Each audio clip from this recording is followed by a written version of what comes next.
I caught my wife with my daughter's fiancé 3 days before their wedding, when I tried to kick down the door and warn my daughter. My estranged son grabbed me from the shadows and whispered, "Dad, stop. I have been helping you gather proof for months, but there is a secret about Mom you need to know. That man is not just her lover." I froze my hand hovering over the door handle. What my son said next didn't just break my heart, it shattered my entire reality and made me realize I was living in a house of monsters. Before I tell you how I destroyed their lives, please hit the like button and subscribe to the channel. It helps more people hear this story. Let me know in the comments which city you are watching from. I read every single one. My name is Harrison Caldwell. I am 74 years old. For 40 years, I built a commercial real estate empire in Chicago with my bare hands. I have negotiated with union leaders, corrupt politicians, and sharks in Italian suits. I thought I could spot a liar from across a boardroom table. I thought I was the predator. But as I stood in the manicured garden of my Lake Forest estate, at 11:30 at night, I realized I had been the prey all along. It started with a simple vibration in my pocket. My iPhone 15 Pro lit up with a notification from the smart home app. Pool heater malfunction. Error code 304. It was a mundane annoyance. The wedding was in 3 days. We were hosting 300 of the wealthiest people in Illinois. The heated pool was the centerpiece for the cocktail hour. I could have called the maintenance staff, but I have always been a man who fixes things himself. That is how I made my first million, and that is how I intended to keep them. I put on my robe and stepped out into the cool October air. The estate was silent, the kind of expensive silence that money buys. The main house was dark.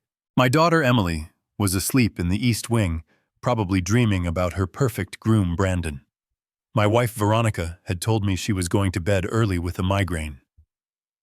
I walked across the stone path, the leaves crunching softly under my slippers. As I approached the pool house, I saw the blue glow of the underwater lights reflecting against the glass sliding doors. The heater control panel was on the side of the structure. I was about to turn the corner when I heard a sound. It was not the mechanical hum of a broken pump. It was a laugh. Low, throaty, and unmistakably familiar. I stopped. My heart did not race immediately. My first thought was confusion. Had Emily and Brandon snuck down for a late-night swim, I moved closer to the glass, staying in the shadows of the large oak tree. The blinds were drawn, but there was a gap. A sliver of view into the lounge area of the pool house. I leaned in, adjusting my glasses. What I saw made my blood turn to ice in my veins. It was not Emily. It was Veronica. My wife of 15 years, the woman who was currently directing the church choir and organizing the seating charts. She was wearing a silk robe that I had bought her for our anniversary, but it was open. And she was not alone. Brandon, the man who was supposed to marry my daughter in 72 hours, was standing there. He was not acting like a future son-in-law. He was holding a glass of my vintage scotch in one hand, and his other hand was tangling into Veronica's hair. They were not just talking. The intimacy was sickening. It was the kind of comfortable, possessive intimacy that comes from years, not days. Brandon whispered something, and Veronica threw her head back, laughing that soft, dangerous laugh she used to use on me when she wanted a new diamond necklace. Then he kissed her. It was not a quick peck. It was hungry, violent, disgusting. My vision blurred. A red haze overtook the blue light of the pool. I felt a surge of adrenaline that I hadn't felt since my days working on construction sites. This was not just adultery. This was an act of war against my daughter. Emily, my sweet, naive Emily, who played the piano and thought the world was full of goodness. She worshipped Brandon. She looked at him like he was a savior. And here he was, mauling her stepmother in my backyard, drinking my scotch. I didn't think. I reacted. I clenched my fists so hard my knuckles turned white. I was going to kill him. I don't mean that metaphorically. I was going to walk in there, take that bottle of scotch, and smash it over his head. I took a step forward, my hand reaching for the heavy brass handle of the sliding door. I was ready to tear the world apart. Suddenly a hand clamped over my mouth. It was rough, smelling of leather and tobacco. An arm wrapped around my chest, dragging me backward with surprising strength. I struggled, trying to shout, trying to bite the hand, but the grip was iron. Quiet, a voice hissed in my ear. "Do not make a sound, or you lose everything." I knew that voice, but I hadn't heard it in this house for 10 years. I stopped struggling. The person dragged me back away from the pool house into the darkness of the heavy landscaping behind the statue of Poseidon. He spun me around. It was Lucas, my son.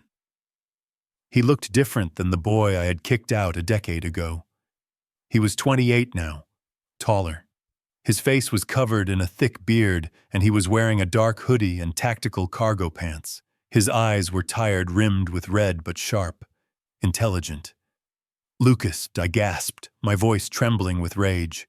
"Let me go, I'm going to kill them. Did you see them? Did you see what that animal is doing to your stepmother?" Lucas didn't blink. He didn't look shocked. He looked resigned. He pressed a finger to his lips and pulled out a tablet from his backpack. "You are not going to do anything, Dad," Lucas said, his voice terrifyingly calm. "Because if you walk in there now, you play right into their hands. Veronica will claim you attacked them. She will claim dementia. She has already been planting the seeds with your doctor. You will end up in a psych ward, and they will control the trust fund by Monday." I stared at him. The words took a moment to sink in. Trust fund. Dementia. "What are you talking about?" I hissed. "I saw them kissing, Lucas. It's an affair. I'll ruin them." Lucas shook his head slowly. He tapped the screen of his tablet. A document appeared. It was a birth certificate. Old. Scanned from a microfiche record in Ohio. "Dad." "Look at the name," Lucas whispered, holding the screen up to my face in the moonlight. I squinted. The name on the certificate was Jason Miller, born 26 years ago in Dayton, Ohio. Mother's name, Veronica Miller. I looked up at Lucas, confused. "Who is Jason Miller?" Lucas swiped the screen. A photo appeared. It was a mugshot from 5 years ago. "I have the audio recordings. They are not just after the dowry. Once Emily marries him, the trust fund unlocks $40 million. Then they plan to get rid of you. An overdose. A fall down the stairs. They haven't decided yet.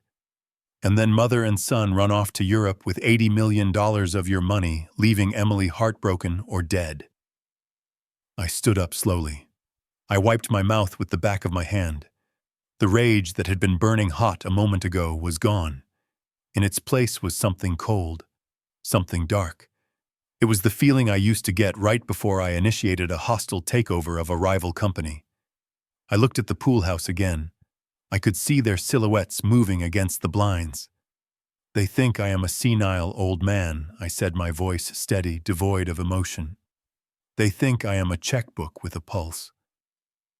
Lucas nodded. "That is exactly what they think.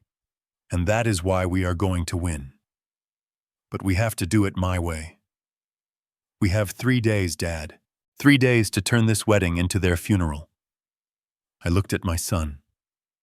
The boy I had neglected because Veronica told me he was a bad influence.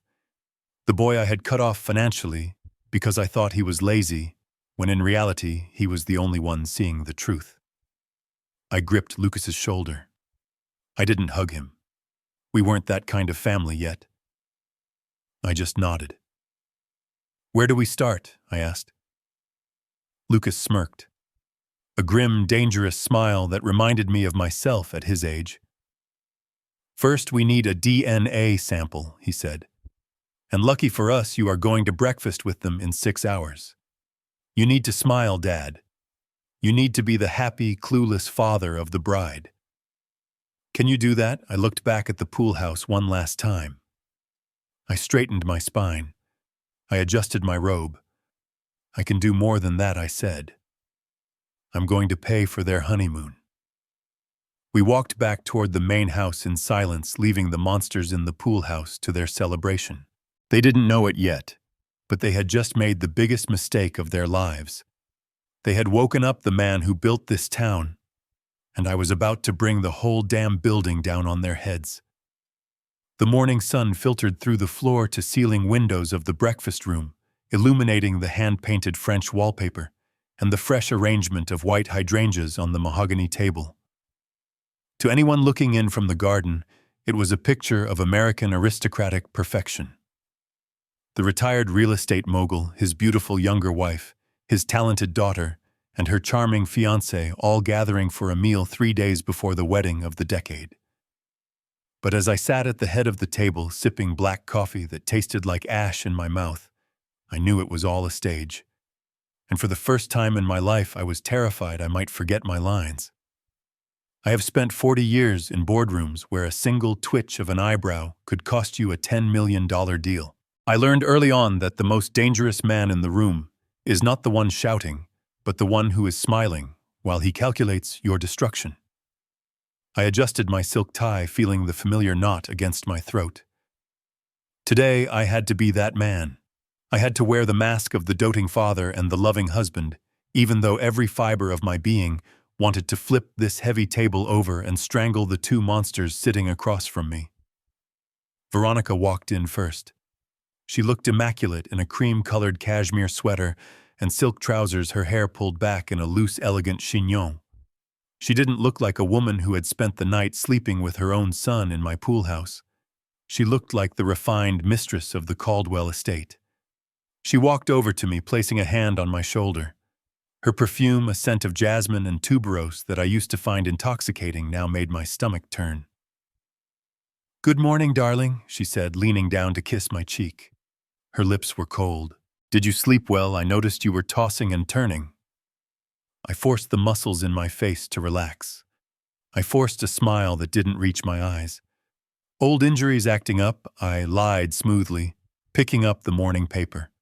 "The cold, damp weather, you know how it gets into my knees." She patted my shoulder sympathetically, but her eyes were already drifting to the doorway. Brandon entered a moment later. He was wearing a navy polo shirt and khakis, looking every bit the country club gentleman. He walked with a confidence that I had previously mistaken for ambition. Now I saw it for what it was. Arrogance. The arrogance of a con artist who thinks he has already won the jackpot. "Morning, Harrison," Brandon said, flashing that bright white smile.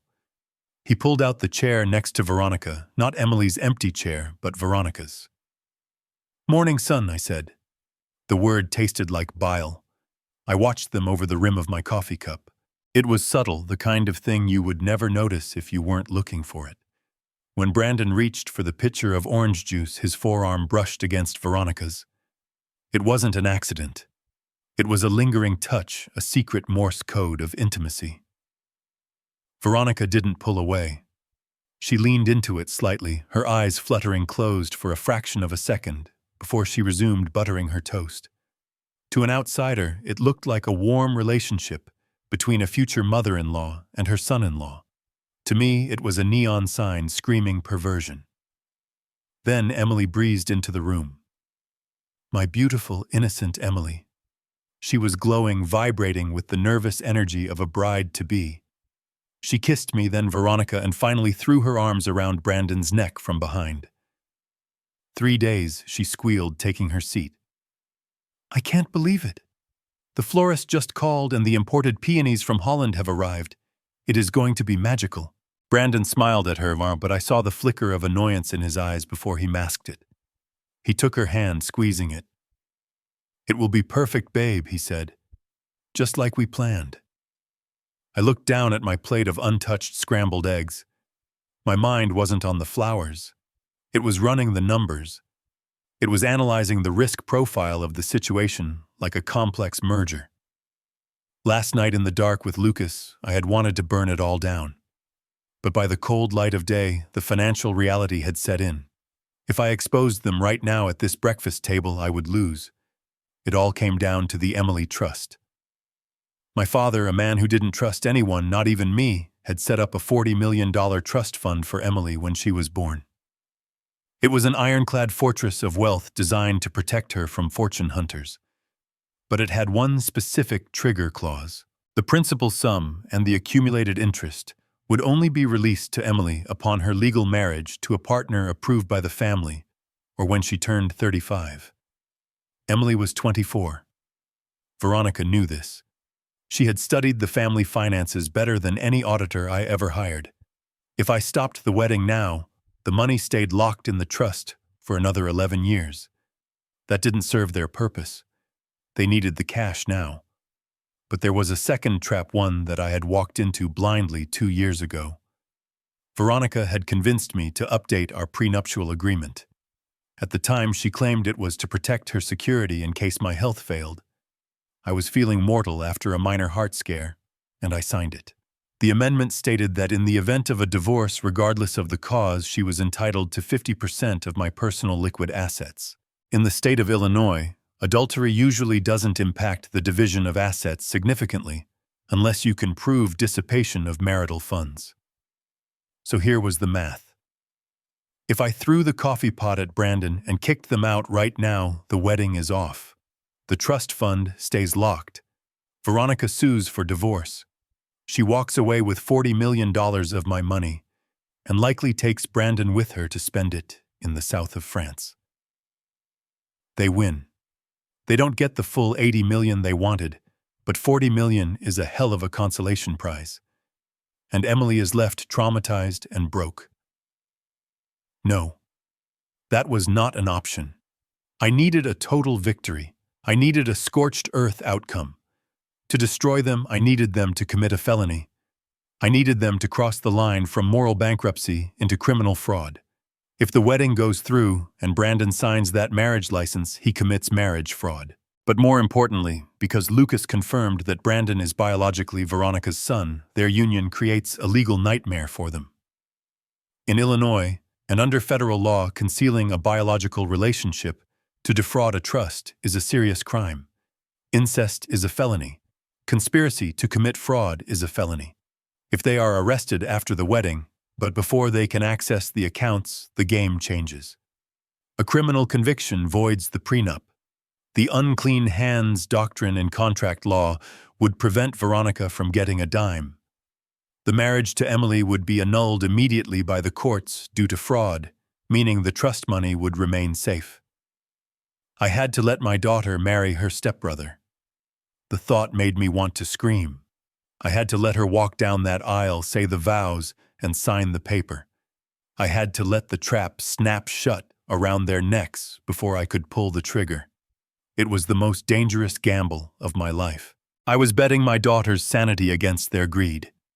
Harrison. "Are you listening?" I snapped back to reality. Veronica was looking at me, her head tilted. "I am sorry," I said, blinking. "I was just thinking about the seating chart. Did we put the senator at table 1 or 2, table 1? "Darling," Veronica said, a hint of suspicion in her voice. "We discussed this last night. Are you sure you are feeling all right?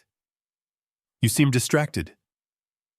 "I am fine," I said, cutting a piece of sausage with more force than necessary. "Just eager to get this over with. I mean, eager for the celebration." Brandon chuckled. "Nervous father of the bride. Don't worry, Harrison. I am going to take great care of her. I am not going anywhere.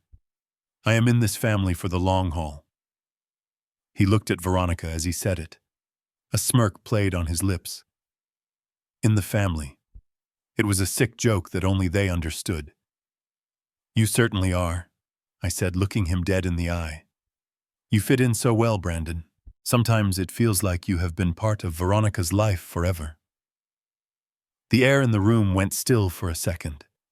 Veronica's fork paused halfway to her mouth. Brandon's smile faltered. I held my breath. Had I gone too far? Then Emily laughed, breaking the tension. "See, Dad agrees. You two are so similar, it is scary. You even have the same nose." My heart hammered against my ribs. Emily, in her innocence, had just pointed out the smoking gun.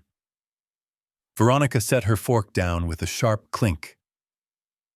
"Don't be silly, Emily," Veronica said, her voice tight. "Brandon has a much more distinguished profile than I do. Now eat your fruit.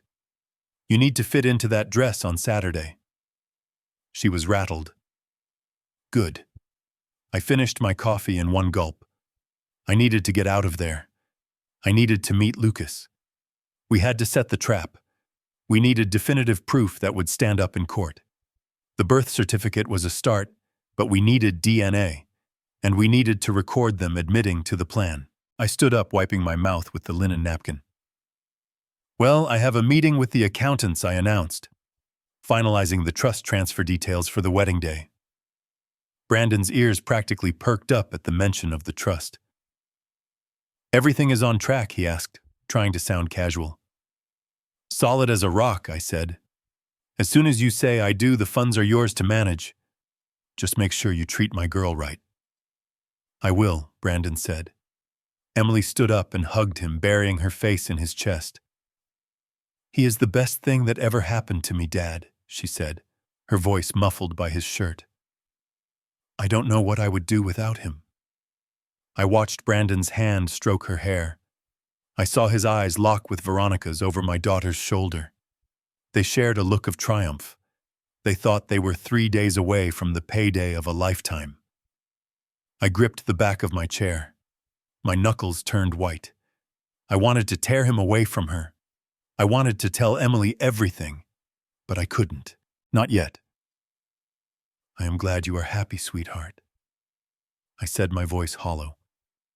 I turned and walked out of the breakfast room, my footsteps echoing on the marble floor. I didn't look back. I couldn't bear to see the monsters smiling. I had to go underground. I had to become the thing they feared most. The man with a plan.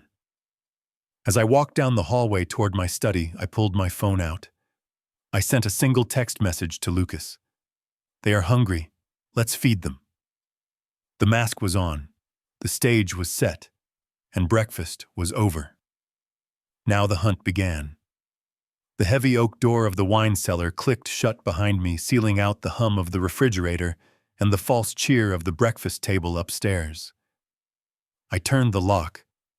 It was a solid steel deadbolt I had installed years ago to protect my vintage collection, but today it served a different purpose. This 60-square-foot room, buried deep beneath the foundation of the house, was the only place on the estate where Veronica's eyes and ears could not reach. It was the only blind spot in her surveillance web. I walked down the stone steps, the air growing cooler with every stride. The smell of damp earth and aging oak barrels usually brought me peace, a reminder of patience and investment. Today it smelled like war. At the bottom of the stairs, the dim light of the cellar revealed a scene that would have baffled the old Harrison Caldwell. My son Lucas was sitting on an overturned crate of 1982 Petrus. He had pushed aside a row of dusty Pinot Noir bottles to make room for a portable command center. 3 laptops were humming quietly, their screens casting a blue, ghostly glow on the stone walls. Cables snaked across the floor like digital vines. Lucas didn't look up when I approached.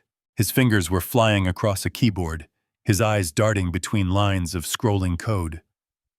I stood there for a moment, just watching him. For 10 years, I had told myself he was a failure.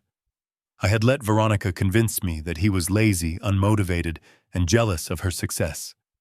She would whisper poison in my ear every time he called, twisting his words until I stopped answering. I was wrong. The man in front of me wasn't a failure. He was a weapon. I cleared my throat. Lucas stopped typing. He spun around on the crate, his face illuminated by the monitors. He looked tired, but his eyes were sharp, devoid of the resentment I expected. "You look like hell, Dad," he said quietly. "I feel like it," I admitted, leaning against a wine rack. I just sat there and watched them. I watched him touch her hand. I watched her look at him with that hungry look she used to give me. It took every ounce of self-control not to stab him with a steak knife. Lucas nodded grimly.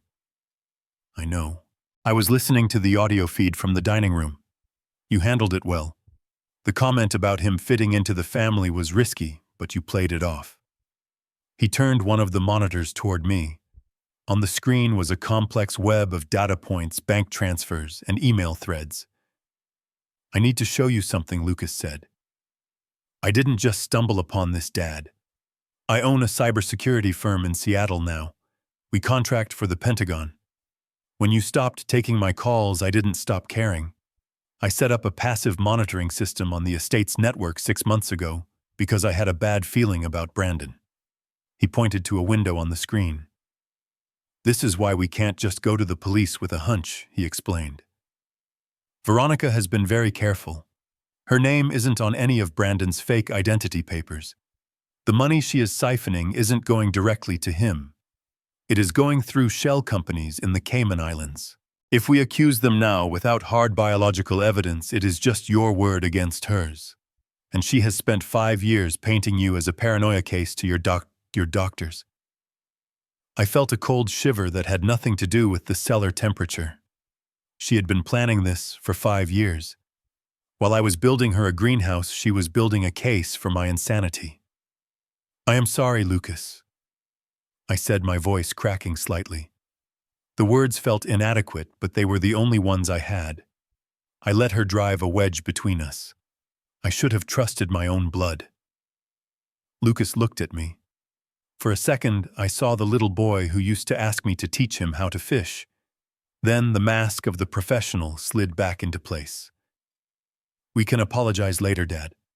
Right now, we have to survive. Here's the reality. We know Brandon is Jason, her son. But knowledge isn't proof. We need DNA. He reached into a tactical bag and pulled out 2 sterile collection kits. They looked like high-tech cotton swabs in plastic tubes. I need you to get samples, Lucas said. Hair with the root attached is best. Saliva is good too. A used toothbrush, a razor, a glass they drank from. We need one from Brandon and one from Veronica. I have a buddy at a private lab in Chicago who is on standby. He can run a rapid paternity test in 24 hours. If we can prove they share 50% of their DNA, the incest laws kick in. It voids the marriage license instantly and proves criminal intent to defraud the trust. I took the tubes. They felt light, but they carried the weight of my entire legacy. How do I get close enough without them suspecting I asked? Veronica watches me like a hawk. Lucas leaned forward, his expression serious. You have to give her what she wants, he said. She wants to believe you are losing your mind. She wants to believe the dementia narrative she has been feeding the doctors. So you have to become the senile old man. I stiffened. My pride, the armor I had worn my whole life, rebelled against the idea. Me, Harrison Caldwell. Act like a drooling invalid, Lucas saw my hesitation. Dad, it is the only way, he urged. If she thinks you are sharp, she will be guarded. If she thinks you are confused, forgetting things, mixing up names, she will get sloppy. Arrogance is her weakness. Feed her arrogance. Make her think she has already won. I looked at the wine bottles around us, bottles I had bought to celebrate milestones. Now I was plotting to act like I couldn't remember my own name. But as I thought about Emily, about the danger she was in, my pride evaporated. Fine, I said, pocketing the tubes. I can play the fool. I have been playing the fool for 15 years without realizing it. I might as well do it on purpose this time. Lucas typed a few commands, and the screens went dark. Go back up there, he said. Start small. Forget a name. Misplace your wallet. Let her see you struggle. And Dad, be careful. A cornered animal is dangerous, but an overconfident one is careless. Make her careless. I walked back up the stone stairs, leaving the sanctuary of the cellar.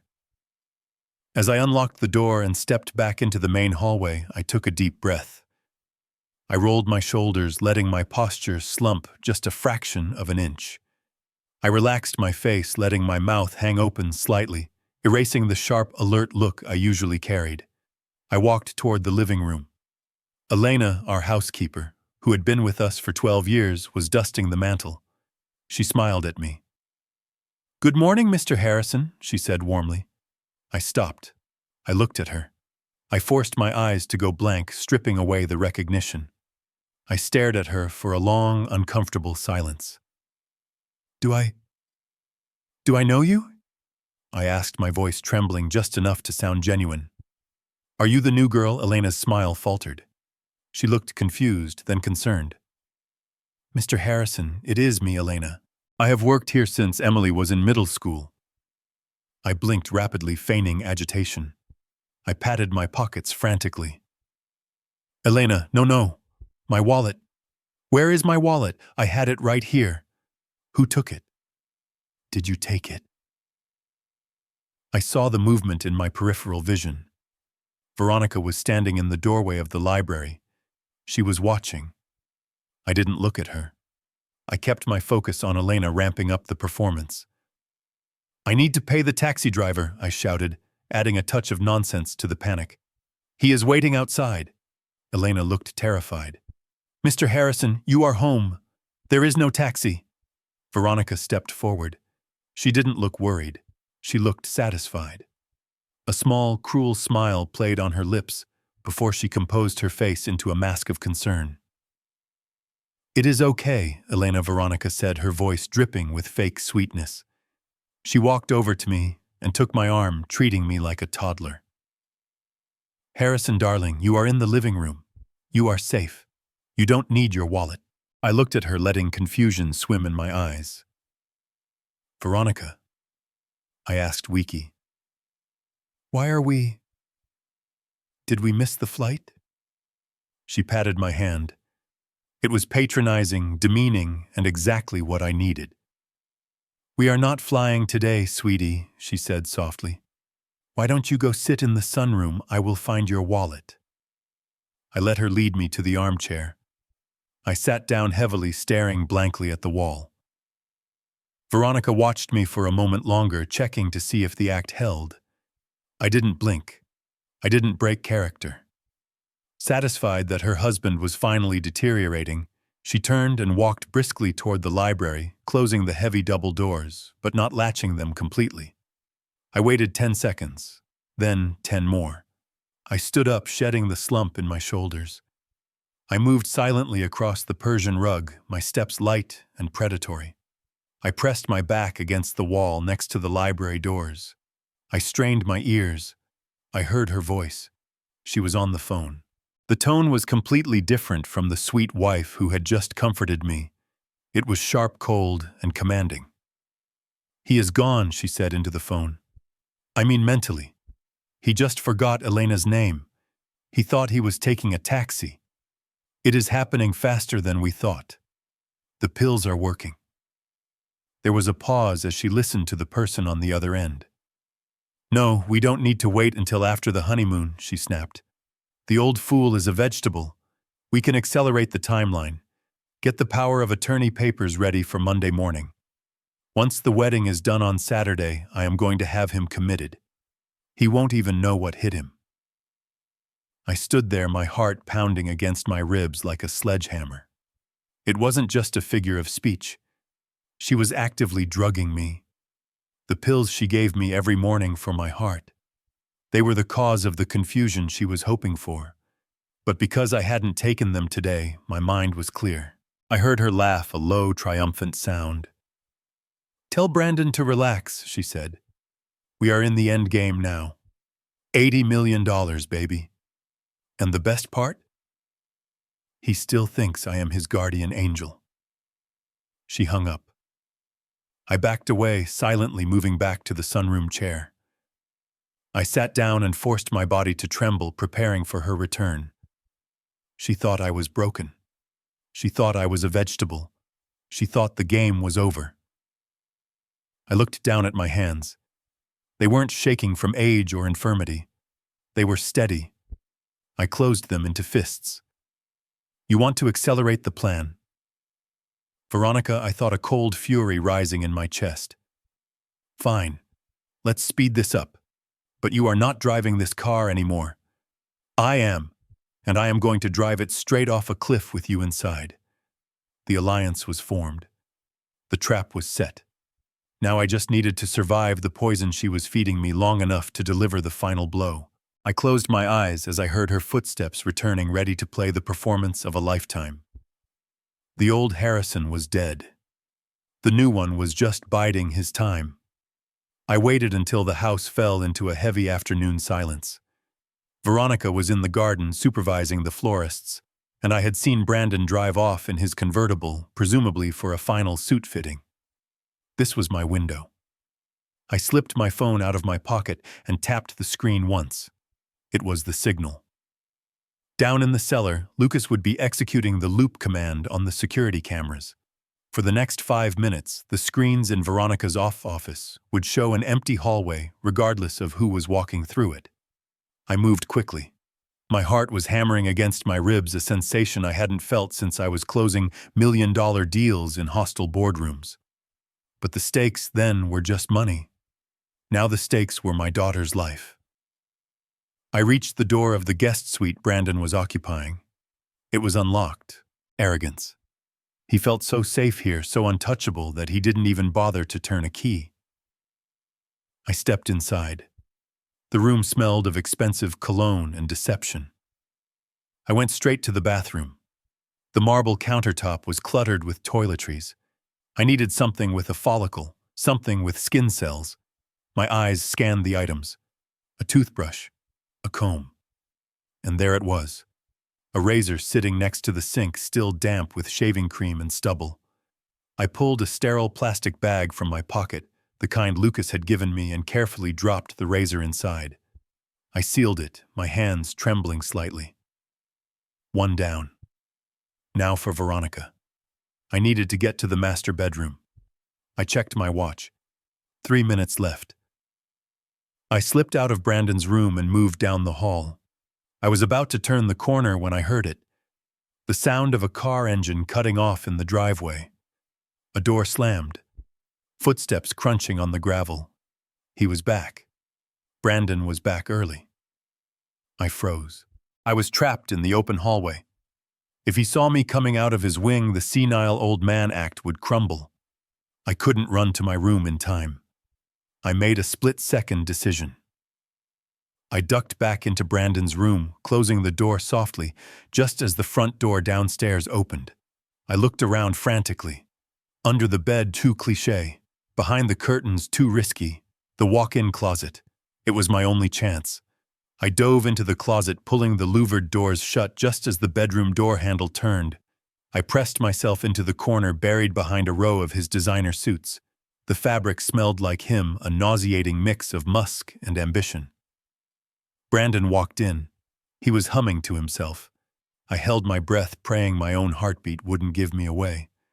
I heard him toss his keys on the dresser. Then his phone rang. He answered it immediately, his voice dropping the charming facade he wore for the family. "Yeah, I'm back," he said. "No, the old man is totally out of it. Veronica has him thinking he's losing his marbles. It's pathetic, really." I listened, my fists clenched so hard my fingernails dug into my palms. He was talking to someone else. Not Veronica. A woman. "Listen, babe. You just have to be patient."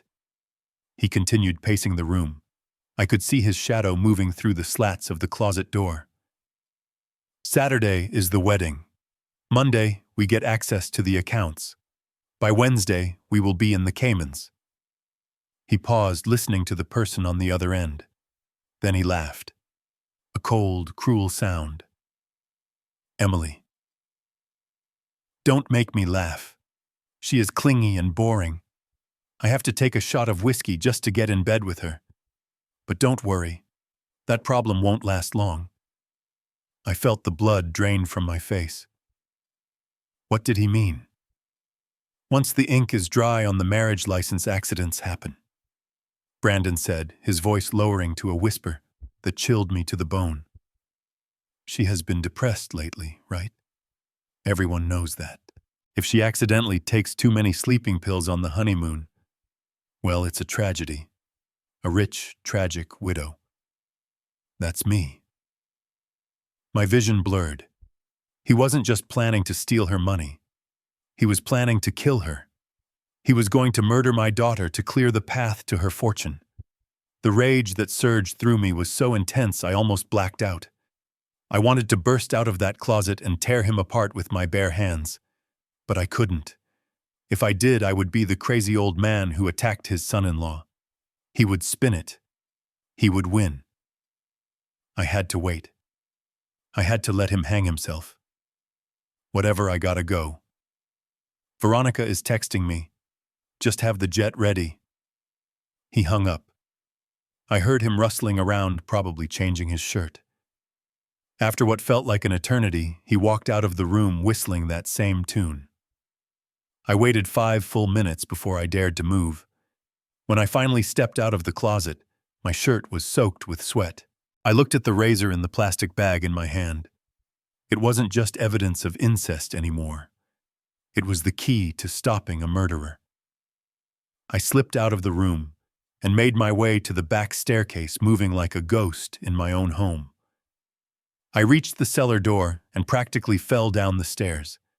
Lucas was there, staring at the monitors. He looked up and the color drained from his face when he saw mine. "Dad, did you get it?" I handed him the bag. My voice was a rasp, stripped of all emotion, except a cold, deadly resolve. "Run the test, Lucas, and call your contacts at the FBI. This isn't just fraud. We have a conspiracy to commit murder." Lucas took the bag, his jaw setting hard. He didn't ask questions. He knew. I walked over to the corner of the cellar and sat down heavily on a crate. I put my head in my hands. I thought I was fighting for money. I thought I was fighting for dignity. I was wrong. I was fighting for Emily's life. And God help them, because they had just turned a father into a monster hunter. The hunt was over. The war had just begun. The late afternoon sun cast long, distorted shadows across the mahogany desk in my private study. This room had always been my fortress. It was where I negotiated the acquisition of the Skyline Towers in downtown Chicago. It was where I smoked cigars with mayors and senators. It was the one room in the house where the air felt clean, unfiltered by the lies that had permeated every other square inch of the estate. But as I walked in, closing the heavy double doors behind me, I stopped dead in my tracks. The sanctuary had been breached. I stood there staring at the wall behind my desk. The painting of the harbor, which usually concealed my wall safe, was swung wide open, and the safe door itself was gaping like a metal wound. My heart didn't race. It skipped a beat, then settled into a cold, heavy rhythm. I am a creature of habit. I am a man of precision. I have a routine that is as immutable as gravity. Every morning at 7, I open the safe to take out my daily cash and check the ledgers. Every morning at 7:15, I close it, spin the dial 3 times to the left, and check the handle. I have done this for 20 years. There is absolutely no scenario in this universe where I would leave that safe open. I walked over to the desk. Papers were scattered across the leather surface. Deed titles to the lake house. Bond certificates. The power of attorney drafts I had refused to sign last month. They were strewn about as if a child had been playing with them, or a senile old man. I reached out to touch a document, but stopped. I heard the soft click of the door handle behind me. I didn't turn around immediately. I knew who it was. The scent of her perfume, something heavy and floral, drifted into the room before she did. Harrison Veronica's voice was laced with a concern so thick it felt suffocating. I turned slowly, composing my face into the mask of confusion I had perfected earlier that morning. She was standing there, hand over her mouth, eyes wide in mock horror. "Oh, Harrison," she whispered, rushing over to me. "Look at this mess. Did you try to organize the papers again?" I looked at her, then at the safe. I didn't, I stammered, letting my voice waver. I came in just now. The safe was open. Veronica. I didn't leave it open. I never leave it open. She was in front of me now, her hands gripping my arms. Her grip was tight, bordering on painful. She looked deep into my eyes, and for a second, I saw the predator lurking behind the concern. Harrison, honey. Listen to me, she said, her voice dropping to a soothing, patronizing tone. You came in here after lunch. I saw you. You said you were looking for the insurance policies. Don't you remember? I stared at her. I had been in the garden after lunch. I had been nowhere near this room. This was it. The gaslighting. She wasn't just lying to me. She was rewriting my reality, trying to make me doubt the very ground I stood on. If she could convince me I was crazy, convince the staff I was crazy, then taking my signature away would be child's play. I was in the garden, I whispered, forcing a look of panic into my eyes. I was watching the florists. Veronica shook her head sadly. She reached up and stroked my cheek. Her skin was soft, but her touch felt like a brand. No, darling. You were here. You were throwing these papers around, shouting about the government. Elena heard you too. We were all so worried, but we didn't want to upset you. I felt a chill run down my spine. She had co-opted the staff. Or maybe she had just told Elena that lie, and Elena, loyal, but easily manipulated, believed her. Veronica was building a narrative brick by brick, and she was trapping me inside it. She guided me to my leather chair and pushed me down gently. I think it is time we face the truth. Harrison, she said, kneeling beside the chair so she could look up at me. This is the third time this week.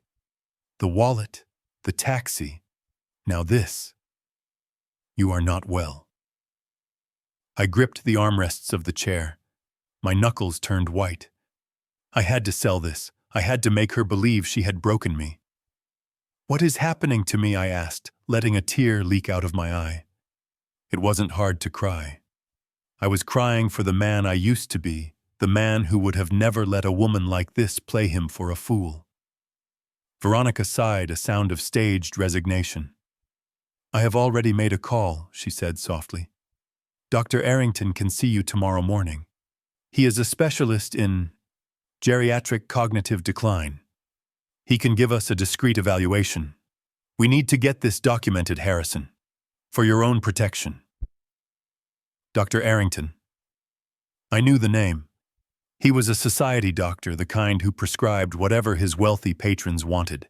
If Veronica paid him enough, he would diagnose me with advanced dementia before I even sat down. I don't want to go to a doctor, I protested feebly. They will put me away. No one is putting you away, she promised, lying through her teeth. But we need to make sure the estate is safe.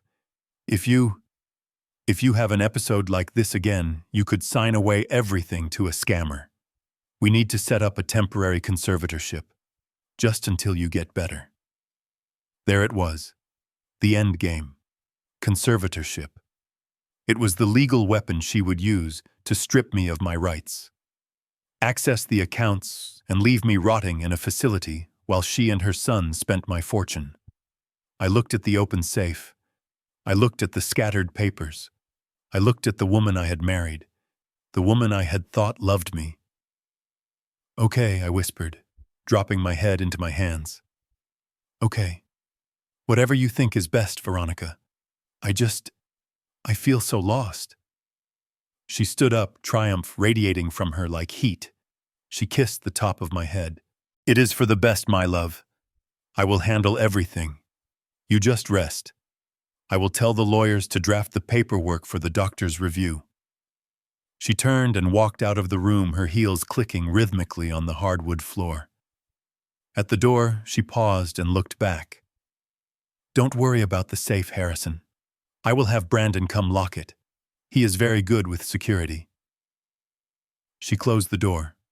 The silence returned to the room. I sat there for a full minute, frozen in my posture of defeat. Then slowly I lifted my head. The tears were gone. The trembling in my hands ceased instantly. I reached into the inner pocket of my blazer and pulled out my phone. The voice memo app was still running. The waveform on the screen was pulsing red. I stopped the recording and played back the last 30 seconds. "We need to set up a temporary conservatorship, just until you get better." I had it. I had her on tape coercing me, manipulating a situation she had staged and pushing for legal control based on a fabrication. In a civil trial, this would be damaging. In a criminal investigation for fraud combined with the DNA evidence, it was a nail in her coffin. But the most important thing was what she had said about the safe. "I will have Brandon come lock it." She was giving him access to my private sanctum. She was getting sloppy. I stood up and walked over to the safe. I didn't close it. I left it exactly as she had staged it. I wanted them to feel comfortable. I wanted them to think the lion was toothless. My phone vibrated in my hand. A single short buzz. I looked down. It was a text message from Lucas. No words. Just an image attachment and a line of text. I opened the image. It was a PDF from the genetic testing lab. I didn't need to be a scientist to read the conclusion at the bottom of the page. Probability of paternity/maternity 99.99%. Relationship, biological mother and son. And below that, Lucas had written, "We have the gun, and it is loaded." I stared at the screen. The confirmation was absolute. The man marrying my daughter was my wife's son. The nausea I felt was overwhelmed by a cold, hard sense of purpose. They were not family. They were targets. I typed back, "She is pushing for a conservatorship tomorrow. Dr. Arrington, be ready." I slipped the phone back into my pocket. I looked around my study one last time. They thought they were taking my empire away from me piece by piece. They didn't realize that I was just letting them hold the dynamite while I lit the fuse. I walked over to the window and looked out at the grounds. The sun had set, and the estate was bathed in twilight. Tomorrow would be the rehearsal, the day after the wedding. I had 48 hours to turn this tragedy into a trap. I went to the liquor cabinet, poured myself a glass of water, and toasted to my reflection in the mirror. To the happy couple, I whispered to the empty room, "May you rot in hell." I turned off the lights and walked out of the study, leaving the safe open, leaving the bait on the hook. It was time to go play the part of the confused old man for one more dinner. But inside, the shark was awake, and he smelled blood. Dinner that evening was a theater of cruelty served on fine china. We sat at the long mahogany table, the four of us separated by silver candelabras and unsaid threats. The main course was a rack of lamb roasted to perfection by our chef, but to me it smelled like burnt rubber. I picked at my food, moving the potatoes around the plate to create the illusion of appetite.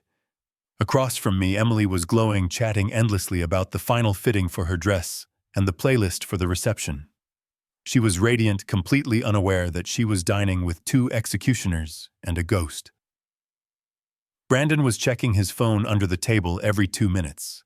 He wasn't even trying to hide it anymore. He had the restless energy of a man who has placed a winning bet and is just waiting for the cashier to open the window. Veronica, on the other hand, was the picture of maternal grace. She cut her meat with surgical precision, nodding at Emily's stories, her eyes occasionally darting to me with that same mock concern she had worn in the study. She was watching for the cracks. She was waiting for the old man to crumble. I played my part. I let my hand tremble when I reached for my water glass. I spilt a few drops on the tablecloth and apologized profusely, stammering like a child who had wet the bed. "It is okay, Harrison," Veronica said, her voice dripping with syrup. "Don't worry about it. Elena can change the cloth." She reached into her purse, a small designer clutch that sat on the table like a sleeping bat. She pulled out a small silver pill case. It wasn't the plastic weekly organizer I usually used. It was new. "Oh, that reminds me," she said, her tone casual but commanding. "Dr. Arrington called the pharmacy. He sent over a new beta blocker for you. He said the ones you were taking might be contributing to the confusion. He wants you to start this new regimen immediately." She opened the case and tipped a single pill onto her palm. It was blue, oval-shaped. At first glance, it looked exactly like the medication I had been taking for 10 years. But I am a man who notices details. I built skyscrapers. I know that a difference of a millimeter in a steel beam can bring down a building. I leaned forward, squinting, playing up the bad eyesight. "New medicine?" I asked, my voice wavering. But I liked the old ones. "Harrison, please," she sighed, walking around the table to stand beside me. "Do not be difficult. This is for your own good. We want you to be sharp for the wedding, don't we?" She held the pill out to me. Her hand was steady. Her manicured nails were painted a deep blood red. I took the pill between my thumb and forefinger. I brought it closer to my face. The texture was wrong. My usual pills had a matte finish, a chalky texture that left a residue on your skin. This one was glossy. It had a hard, shiny coating that caught the candlelight, and the blue was a shade too dark. It wasn't the pharmaceutical azure I was used to. It was midnight blue. "Trust the doctor." Harrison Brandon chimed in, leaning back in his chair with a smirk. "You don't want to have another episode in front of the guests, do you?" The threat was clear. "Take the pill, old man, or we will declare you incompetent right here." I looked at Emily. She was watching me with worried eyes. "Daddy, please take it," she said softly. "I want you to feel better." That broke me. They were using my daughter's love as a weapon to poison me. I nodded slowly, feigning resignation. "Okay," I whispered. "For the wedding." I put the pill in my mouth, but I didn't swallow. Decades ago, before I made my first million in real estate, I paid my way through college by winning bar bets. One of my best tricks was making a coin disappear. It wasn't magic. It was muscle control. I knew how to create a pocket of space under my tongue, a hollow where an object could sit undisturbed while I drank, spoke, or even ate. I slid the glossy blue pill deep under my tongue, pressing it against the floor of my mouth. I reached for my wine glass, taking a large gulp of the Cabernet. I threw my head back slightly, mimicking the motion of swallowing a large pill. I let the wine wash over the top of my tongue, keeping the poison secure beneath it. I set the glass down and exhaled sharply. "There," I said. "All gone." Veronica stared at me. She studied my throat, looking for the bob of the Adam's apple. She looked at my mouth. "Good," she said, placing a hand on my shoulder. "You will feel much more relaxed in a few minutes." I waited 5 minutes. The pill was starting to dissolve slightly, the bitter taste of chemicals leaking into my saliva. I had to get rid of it. I picked up my linen napkin and brought it to my mouth, pretending to wipe away a stain of sauce. In one fluid motion, I spat the pill into the thick folds of the fabric. I kept the napkin bunched in my hand as I lowered it to my lap. I feel a bit tired," I announced, letting my eyelids droop. "The medicine. It is working fast." Veronica smiled. It was the smile of a predator watching the prey stumble. "Go to bed, Harrison," she said. "Rest. We have a big day tomorrow." I stood up, clutching the napkin in my left hand like a lifeline. I shuffled out of the dining room, leaning on the doorframe for effect. As soon as I was out of their sight, around the corner of the grand hallway, I straightened up. I walked briskly to the service elevator and took it down to the garage level. Lucas was waiting for me in the shadow of my Bentley. He was pacing. "Did she do it?" he asked. I opened my hand. The napkin was damp, stained with wine and saliva, but the blue pill was there, slightly eroded but intact. "She watched me like a hawk," I said, my voice grim. "She said it was a new beta blocker from Dr. Arrington." Lucas took the pill with a pair of tweezers and dropped it into a sterile vial. "I am taking this to the lab myself," he said. "My buddy is waiting. Go upstairs. Lock your door. Do not eat or drink anything I didn't give you." I went back to my room, but I didn't sleep. I sat in the dark staring at the phone. Every minute felt like an hour. I imagined the chemical dissolving in the vial, giving up its secrets. 2 hours later, my phone lit up. It was a call from Lucas. I answered immediately. "Dad, are you sitting down?" "I am," I said. "What is it?" "It is not a beta blocker," Lucas said, his voice shaking with suppressed rage. "It is a custom compound. It looks like it was made in a compounding pharmacy, probably off the books.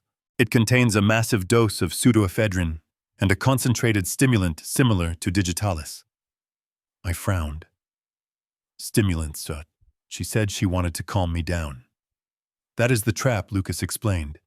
"The pill has a slow-release coating. It takes about 48 hours to reach peak concentration in your blood. It raises your blood pressure and heart rate to dangerous levels, but you wouldn't necessarily feel it until it is too late." "I don't understand," I said. "Why give me a heart attack now?" "Because of the interaction," Dad Lucas continued. "We found traces of a sedative in the outer coating, too. But the real kicker is what happens when you mix this specific stimulant cocktail with alcohol. Even a single glass of champagne would act as a catalyst. It causes a massive catastrophic spike in blood pressure. It is called a hypertensive crisis. It would blow out the weakened vessels in your brain." I sat there, the phone pressed to my ear, feeling the blood drain from my face. "Saturday," I whispered. "The wedding toast." "Exactly," Lucas said. "You take the pill tonight. You take another one tomorrow. By Saturday afternoon, your system is primed. You stand up to give the father of the bride toast. You raise your glass of champagne. You drink. And before you finish your speech, you drop dead of a massive stroke. Everyone sees it. The grieving widow, the shocked guests. The coroner rules it natural causes because of your history of heart issues. No one looks for poison because it looks exactly like a stress-induced stroke. They weren't just planning to steal my money. They were planning a public execution. They wanted me to die at my daughter's wedding in front of 300 witnesses so they could play the role of the grieving family perfectly. "It is brilliant," I said, my voice devoid of emotion. "It is absolutely evil, and it is brilliant." "We have them, Dad," Lucas said. "This proves premeditated murder. We have the pill. We have the lab report. We have the motive. We can go to the FBI right now." "No," I said. There was silence on the line. What Lucas asked. "Dad, they tried to kill you. If we go now, they get arrested." "Yes," I said, my mind racing. "But Veronica has expensive lawyers. She will claim it was a pharmacy error. She will claim she didn't know. She will throw Brandon under the bus or blame Dr. Arrington. We need to catch her pulling the trigger." "What are you saying?" "I am saying I am going to drink that champagne," I said.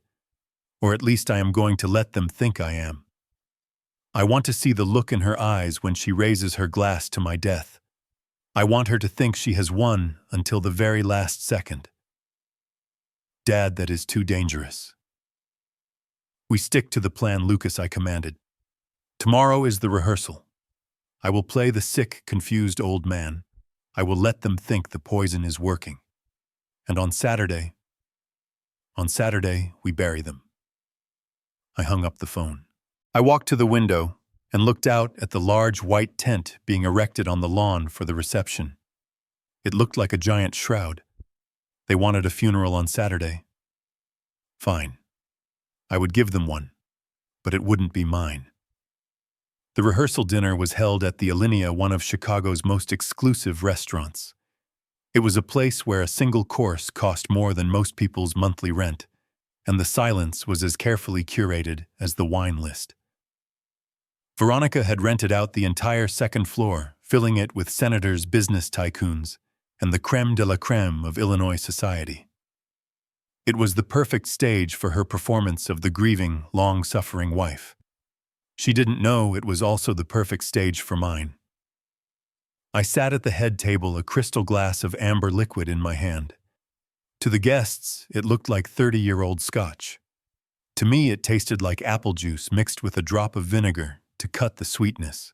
I had bribed the bartender, an old friend, whose son I had put through college, to serve me the fake concoction all night. But I played the part of the drunkard with the dedication of a method actor. I slurred my words slightly as I spoke to the judge sitting next to me. I let my hand slip, knocking over a salt shaker. I saw Veronica watching me from across the table, her eyes gleaming with satisfaction. She whispered something to Brandon, who nodded, a smirk playing on his lips. They thought the poison was working. They thought the alcohol was interacting with the stimulants, frying my brain in real time. I decided to give them a show.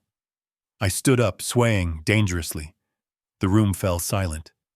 300 faces turned to look at me. I tapped my glass with a fork, the sound ringing out like a bell. A toast, I announced, my voice loud and deliberately unrefined. To the happy couple, Veronica stood up quickly, her face a mask of concern. "Harrison, sit down," she hissed, grabbing my arm.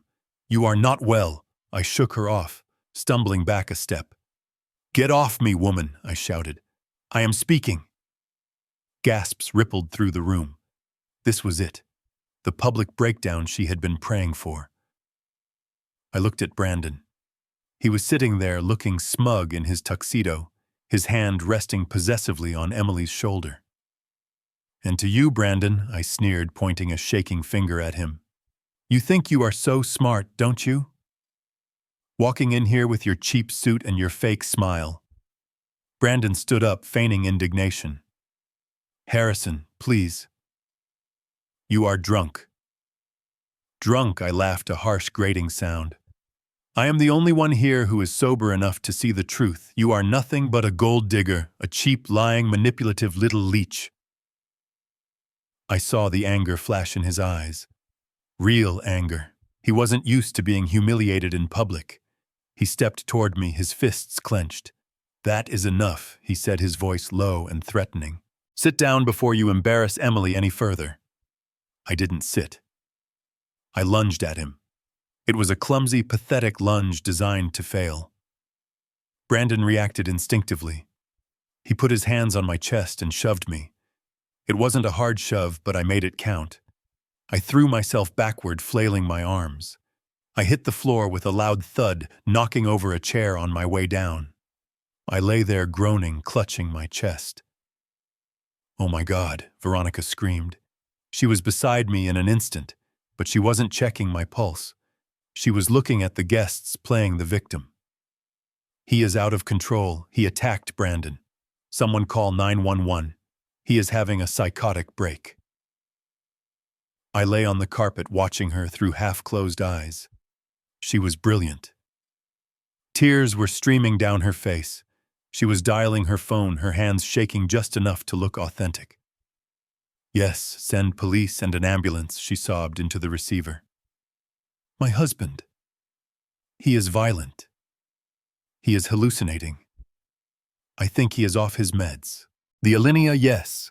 Please hurry." The room was in chaos. Guests were whispering, some were leaving. Emily was crying in the corner, being comforted by her bridesmaids. Brandon stood over me, adjusting his cufflinks, looking like the hero who had defended the family from a madman. This was their plan. Get the police here. Get an official report of violence and psychosis. Use it to fast-track the conservatorship on Monday. I waited. I lay there for 10 minutes until I heard the heavy boots of the Chicago Police Department thundering up the stairs. 2 officers burst into the room. One was a sergeant I recognized from charity galas. Sergeant Miller. "Where is he?" Miller barked. "He is there," Veronica cried, pointing at me. "Be careful, he is dangerous." The officers approached me, hands on their holsters. "Mr. Caldwell," Sergeant Miller asked cautiously. "Sir, I need you to stay on the ground." I opened my eyes fully. I sat up. I didn't wobble. I didn't slur. I stood up with the grace and stability of a man 20 years younger. I brushed the lint off my jacket. "Good evening, Sergeant Miller," I said. My voice crisp, clear, and completely sober. "I apologize for the disturbance. We had a bit of a disagreement about the wedding budget." The room went dead silent. Veronica's sobbing stopped abruptly. Brandon's jaw dropped. Sergeant Miller looked confused. He looked at me, then at Veronica. "Mrs. Caldwell said you were violent, sir. That you were hallucinating and drunk." I smiled a polite, tight-lipped smile. "My wife tends to be dramatic when she is stressed, Sergeant." As for being drunk, I picked up my glass from the table. I walked over to the sergeant and held it out. "Smell this, please." Miller leaned in and sniffed. He frowned. "It smells like apples." "Martinelli's sparkling cider," I confirmed. "I have been drinking it all night. Doctor's orders." I turned to look at Veronica. Her face was pale, her eyes wide with shock. She couldn't understand. She had seen me take the pill. She had seen me drinking. Why wasn't I foaming at the mouth? Why wasn't I dead or crazy? "Is everything all right here, sir?" Miller asked, relaxing his stance. "Everything is fine, Sergeant," I said, staring straight at Brandon. "Just a family misunderstanding. My future son-in-law and I were just testing each other's reflexes. Weren't we, Brandon?" Brandon couldn't speak. He just nodded, his face flushing red. I walked over to Veronica. I leaned in close so only she could hear. "You called the police, darling," I whispered. "You wanted a record. Well, now you have one. A record that says I was perfectly sane, completely sober, and that you filed a false emergency report." I pulled back and smiled at her. "Let's cut the cake, shall we?" The officers left, apologizing for the intrusion. The guests, though shaken, returned to their seats, murmuring about the eccentricities of the rich. But the dynamic in the room had shifted. Veronica and Brandon weren't looking at me with contempt anymore. They were looking at me with fear. They knew something was wrong. They knew the poison hadn't worked. But they were too deep in the lie to pull out now.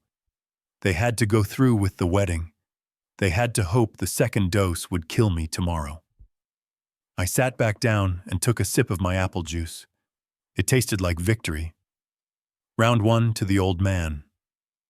But tomorrow was the knockout. The sun rose over Lake Forest like a spotlight hitting a stage before the final act of a tragedy. The house was already vibrating with the chaotic energy of the wedding day. Makeup artists with rolling cases were storming the front entrance like a SWAT team. Florists were shouting orders about hydrangeas and English roses. In the kitchen, a team of caterers was prepping enough lobster to feed a small army. Amidst this whirlwind of expensive joy, I stood in the foyer adjusting the collar of my jacket. I was the father of the bride. I was supposed to be emotional, nervous, perhaps a little teary-eyed. And I was. But not for the reasons they thought. I found Veronica in the sunroom directing the placement of a white grand piano. She looked stunning in her silk dressing gown, her face already prepped with a base layer of makeup. When she saw me, her eyes narrowed slightly, checking for signs of the poison. She was looking for a tremor, a slur, a bead of sweat. I gave her nothing but a calm, vacant smile. "I am going into the city," I said, my voice steady but light. Veronica froze. She walked over to me, her hand gripping my forearm. "The city, Harrison. It is your daughter's wedding day. The ceremony starts at 2. You cannot leave." I patted her hand gently. "I have to pick up Brandon's gift. The vintage Patek Philippe. The engraver finished it late last night. I want to give it to him before the ceremony. A welcome to the family present." Her grip relaxed. The greed in her eyes flared up, masking her suspicion. A Patek Philippe was worth $50,000. She liked the sound of that. It fit her narrative perfectly. The senile old man trying to buy affection from the son-in-law who was planning to kill him. Take the driver, she commanded, and be back by 11. I shook my head. No, I will drive myself. I need the quiet time. Just to think about my speech. She hesitated, but then she nodded. She probably thought it was better if I was out of the way while she finalized the seating charts. Plus, if I crashed the car on the highway because of the drugs, it would save her the trouble of watching me die at the reception. Go, she said, kissing my cheek. Drive safe, old man. I walked out to the garage, climbed into my Bentley, and didn't exhale until I was past the iron gates of the estate. The drive to downtown Chicago usually took 40 minutes. I made it in 30. I didn't listen to the radio. I listened to the hum of the engine and the beating of my own heart. I was about to do something that went against every instinct I had as a capitalist. I was about to bankrupt myself. I pulled up to the glass tower on Wacker Drive, where my personal attorney Goldman had his office. It was Saturday morning. The building was empty, a silent monolith of steel and glass. I took the private elevator to the 45th floor. Goldman was waiting for me in the conference room. He looked like he hadn't slept. A pot of black coffee sat on the table next to a stack of documents thick enough to stop a bullet. Goldman was a good lawyer. He was expensive, ruthless, and morally flexible, but he had one line he wouldn't cross. He wouldn't break the law. When I had called him last night and told him what I wanted to do, he had argued with me for an hour. But in the end, he did what he was paid to do. Morning, Harrison, he said, his voice grave. Morning, Alan, I replied, sitting down opposite him. Is it ready? Goldman pushed the stack of papers toward me. It is ready. But I need to go on the record one last time. Harrison, this is the nuclear option. Once you sign these, there is no going back. You are effectively stripping yourself of $80 million in personal assets. You are transferring ownership of your entire portfolio, the stocks, the bonds, the real estate holdings, everything except the house itself, into an irrevocable trust. I picked up a pen. It was a Mont Blanc, heavy and cold in my hand. I know what I am doing, I said. Explain the mechanism again, for the record. Goldman sighed, opening the file. We are activating the protector veto clause in the original family trust, Article 9, Section C. It is a dormant clause that allows the primary grantor, that is you, to unilaterally restructure the trust if there is evidence of moral turpitude or criminal intent by the beneficiaries. He paused, looking at me over his glasses. Based on the evidence you sent me, the DNA test and the audio recording, we are well within the legal definition of moral turpitude. This gives you the power to bypass the spousal consent laws. I nodded. Continue. We are moving the assets into a charitable remainder trust, or a CRRT. Goldman continued. The beneficiary of the trust is no longer Emily or Veronica. The beneficiary is a charitable foundation we established this morning, dedicated to victims of domestic fraud. The trustee is your son, Lucas Caldwell, and the payout structure I asked, testing the trap. Goldman tapped the document. That is the beauty of it. A CRT is designed to pay an income to you for the rest of your life. You get an annuity. But the principal, the $80 million, belongs to the charity. It is no longer your personal property. I leaned back in the chair. This was the key. Veronica's plan relied on two things. First, the Emily Trust, which unlocked upon marriage. Second, the prenuptial agreement, which gave her half of my personal assets in a divorce. By moving my money into a CRRT, I was making myself technically poor. I would have a comfortable income, yes, but I would have zero assets to split. If Veronica sued for divorce on Monday, or if she killed me on Saturday, she would be fighting for 50% of nothing. The money was untouchable. It was locked in a vault where the only key was held by the son she despised. And what about Emily, I asked. The question hung in the air. Goldman looked uncomfortable. That is the hard part, Harrison. By doing this, you are effectively disinheriting her too. If something happens to you, the annuity stops. The money goes to the charity. Emily gets nothing. I closed my eyes. I saw my daughter's face. I saw her laughing in the garden. I saw her hugging Brandon. She was the collateral damage in this war. I was cutting off her inheritance to save her life. If she had $40 million, she was a target. If she had nothing, she was safe. Brandon wouldn't kill a broke wife. He would leave her. It would break her heart, but it would keep her breathing. She is young, I said softly. She is talented. She can teach piano. She can live a normal life. A life without sharks circling her. I opened my eyes and looked at the signature line. And the Emily Trust. The 40 million that unlocks today, I asked. Goldman smiled grimly. That is the second document. As the original grantor, you have the right to appoint a co-trustee in times of crisis. We are appointing Lucas. He will have veto power over any withdrawal request. Even if she marries Brandon, even if the trust unlocks, Lucas can block every single penny from leaving the account. They can look at the money, but they cannot touch it. I uncapped the pen. The ink was black, permanent. I thought about the blue pill sitting in the vial in Lucas's lab. I thought about Veronica's fake tears at the restaurant. I thought about Brandon's voice on the phone planning my daughter's overdose. They wanted to play a game of chess. They didn't realize I had just bought the board. I signed my name. Harrison Caldwell. The letters were sharp, angular, aggressive. I signed the transfer deed. I signed the trustee appointment. I signed the new will. With every stroke of the pen, I felt a weight lifting off my shoulders. The $80 million that I had spent my life accumulating the money that had cost me my first marriage, my relationship with Lucas, and my peace of mind was gone. It was no longer a burden. It was a weapon. Goldman watched me sign the last page.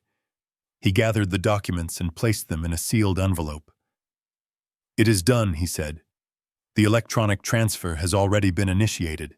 By the time you get back to Lake Forest, you will be on paper a man of very modest means. I stood up. I felt lighter. I felt dangerous. Thank you, Alan, I said. You will be at the wedding. Goldman nodded. I wouldn't miss it. I will have the papers with me, just in case. I walked to the door. Harrison Goldman called out. I turned back. You know what this is going to do, right? When you drop this bomb, it is going to destroy the event. The scandal will be in the papers for months. You are burning down the village to save it. Are you sure you want to make a scene like this? I looked at him. I adjusted my cufflinks, the ones I hadn't forgotten. I am not making a scene, Alan, I said. My voice cold and hard as the steel of the skyscraper we were standing in. And I am not blowing up the wedding. I opened the door and stepped into the hallway.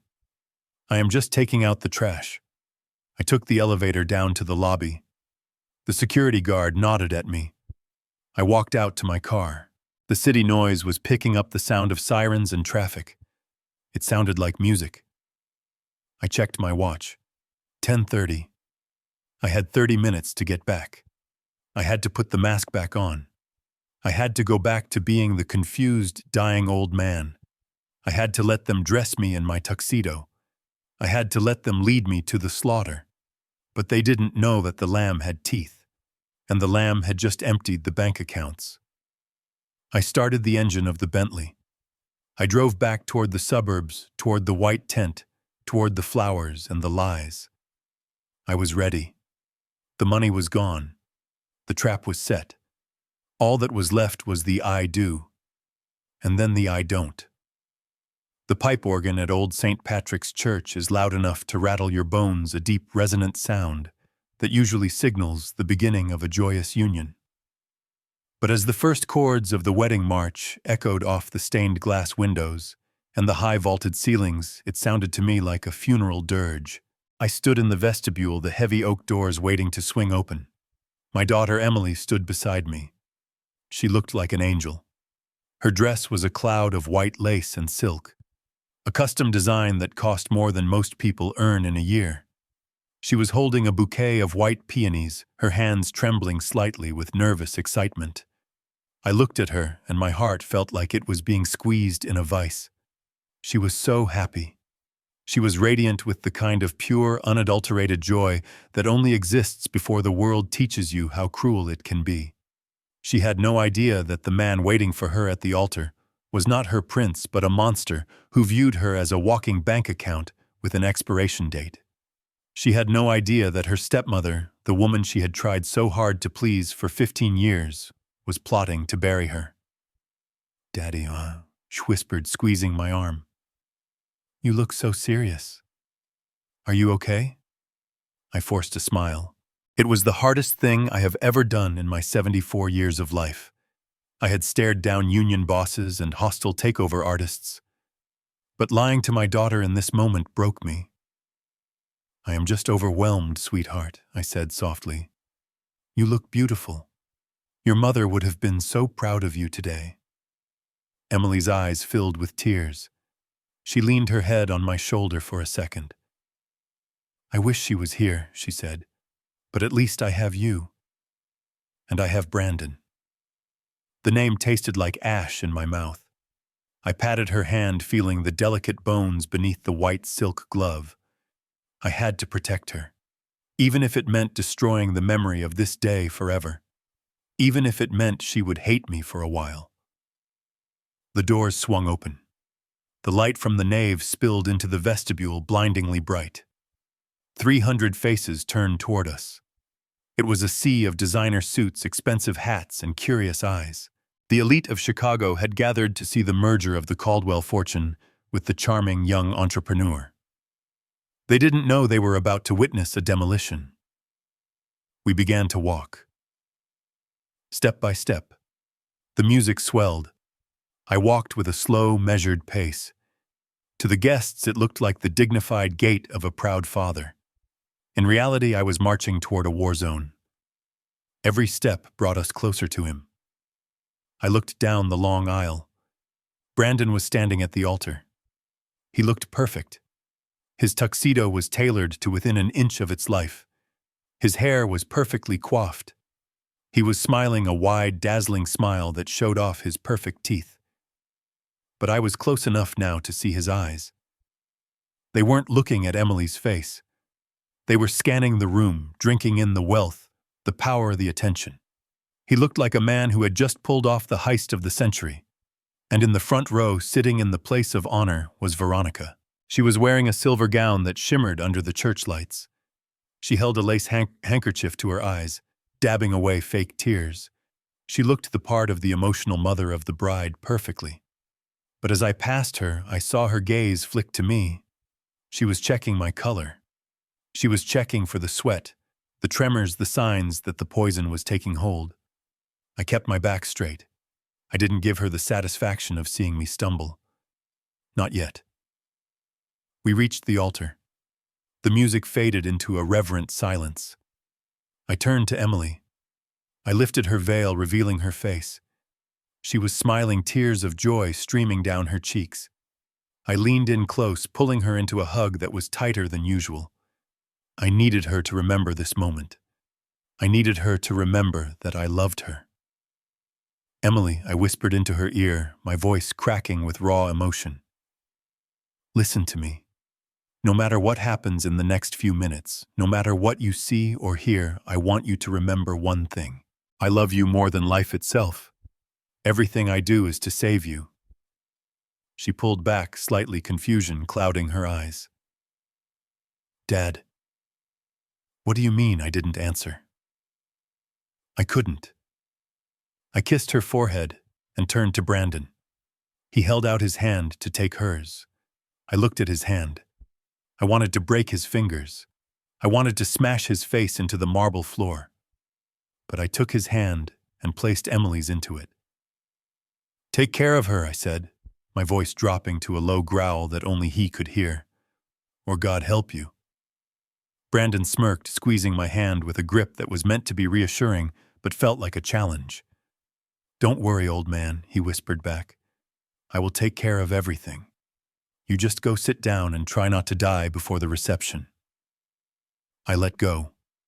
I stepped back and took my seat in the front row across the aisle from Veronica.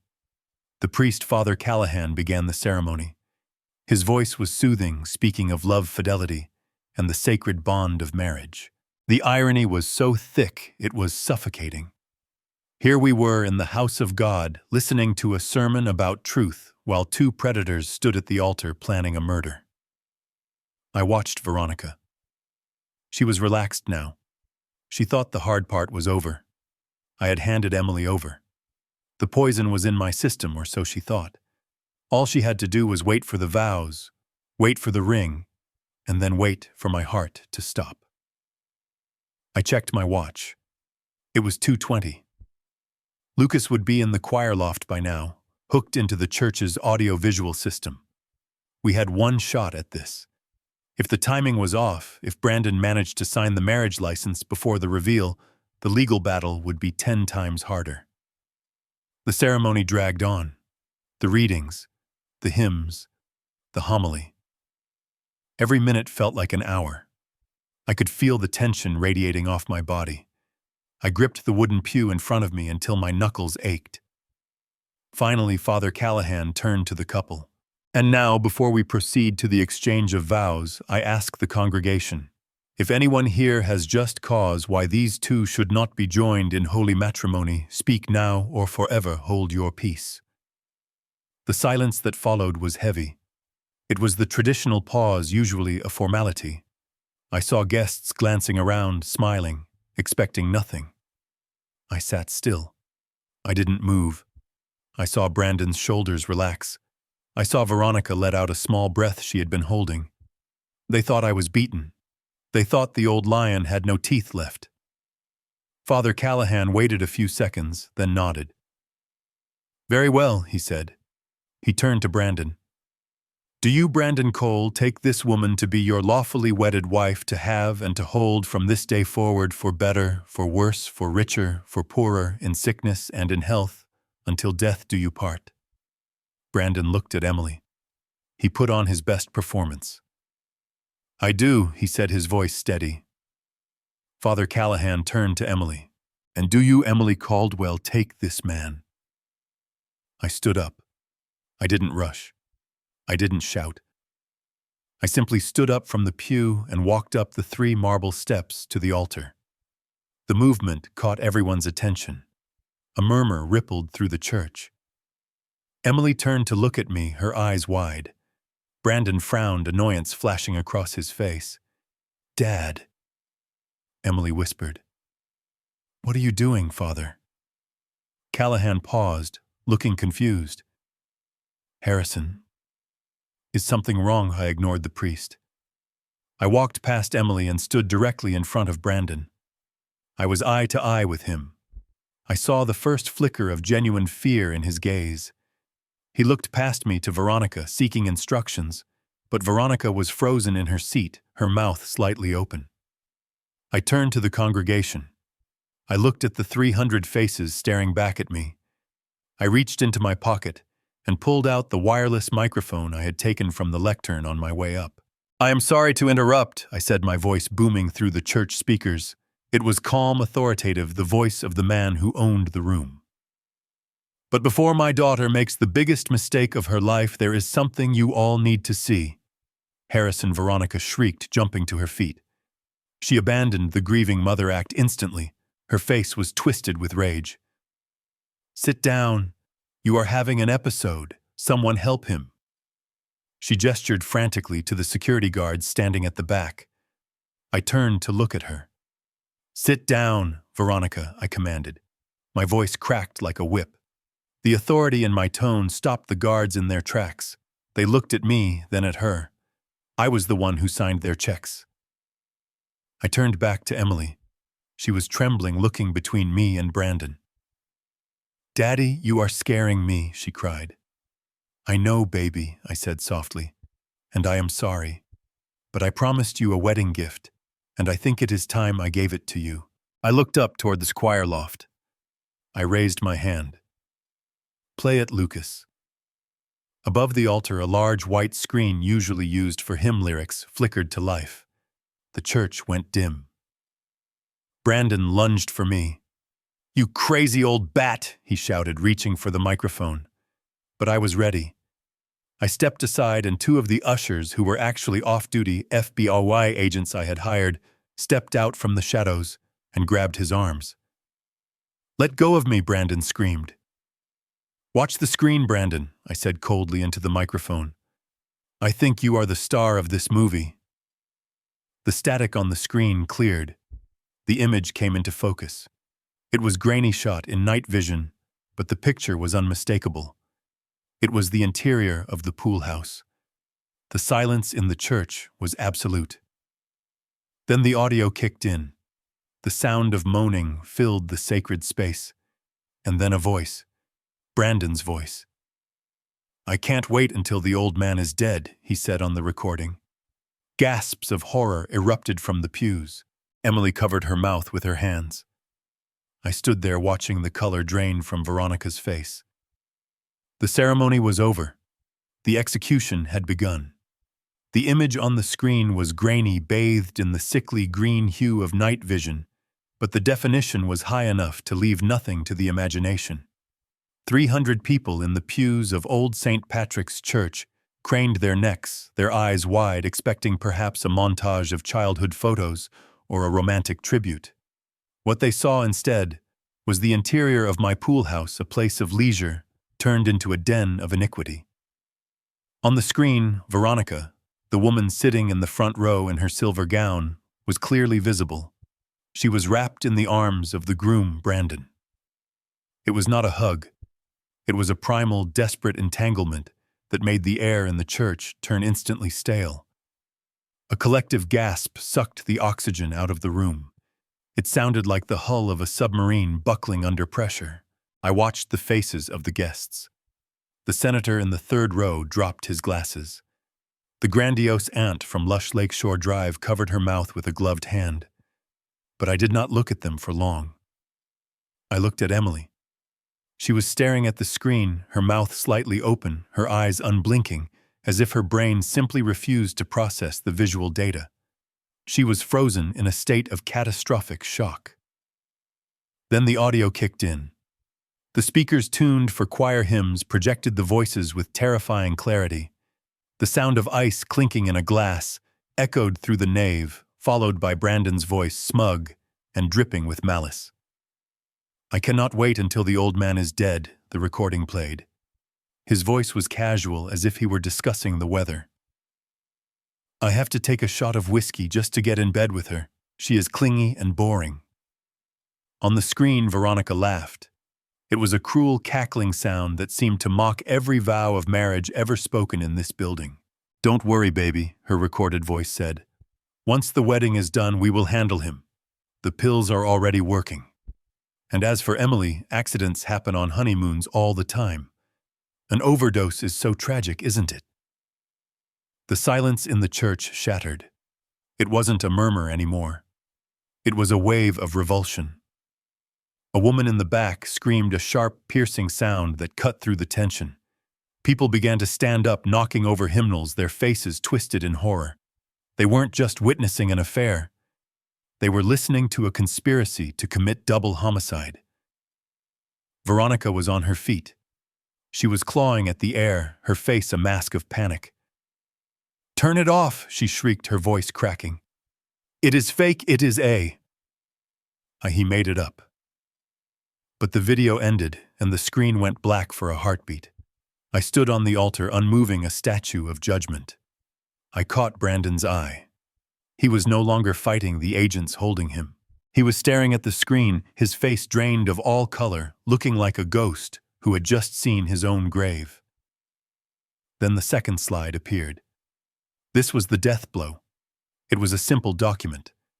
A PDF of a DNA analysis from the Helix Gen Lab in Chicago. The font was large, bold, and unforgiving. On the left side, a photo of Veronica. On the right, a photo of Brandon. And in the center, the red statistical bar that connected them. Probability of maternity 99.99%. Conclusion: biological mother and son. If the first video had been a slap in the face, this was a knife to the gut.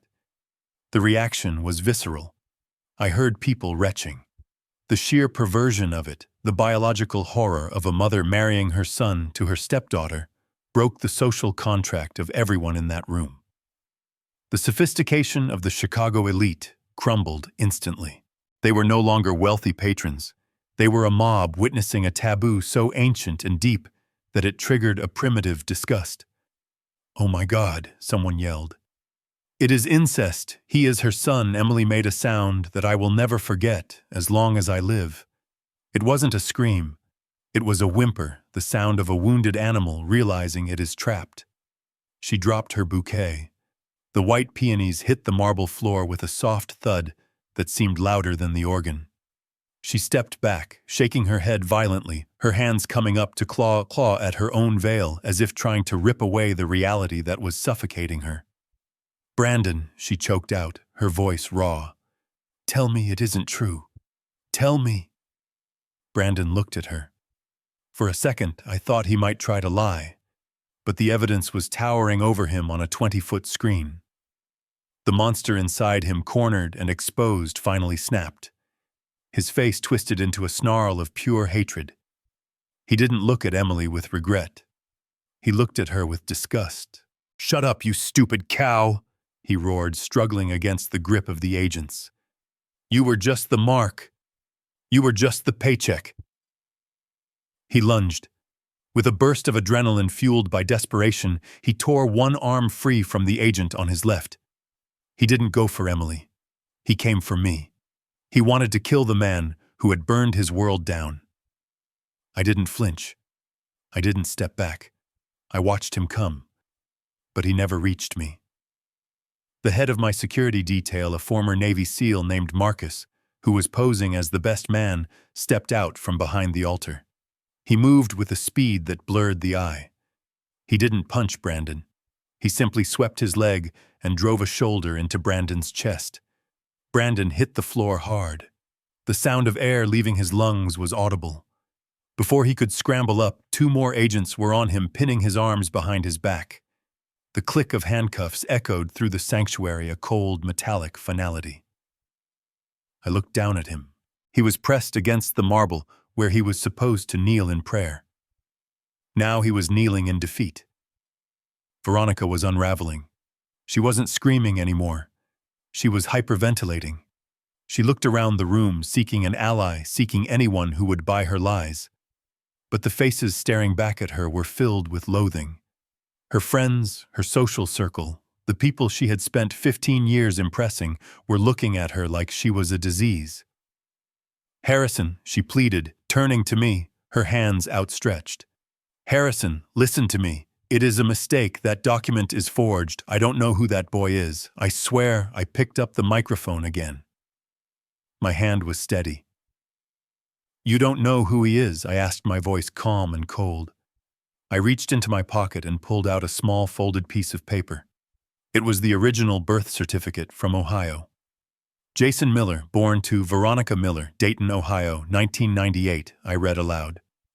"You abandoned him in foster care. You didn't see him for 20 years. And then you found him not to be a mother, but to be a partner in crime. You groomed your own son to seduce my daughter." I let the paper flutter to the floor. It landed next to the discarded bouquet. Veronica fell to her knees. It wasn't an act this time. Her legs simply gave out. She buried her face in her hands and let out a wail of despair that shook the rafters. It was the sound of a narcissist who had lost her reflection. Emily collapsed. Her bridesmaids caught her before she hit the ground, lowering her gently. She was sobbing uncontrollably, curling into a fetal position in her massive white dress. I wanted to run to her. I wanted to hold her, but I knew I couldn't. Not yet. The surgery wasn't finished. I had to cut out all the rot before I could start stitching the wound. From outside the heavy oak doors, a new sound emerged. It started faint, a distant wail, and grew rapidly in intensity until it drowned out the murmurs of the crowd. Sirens. Lots of them. The doors burst open.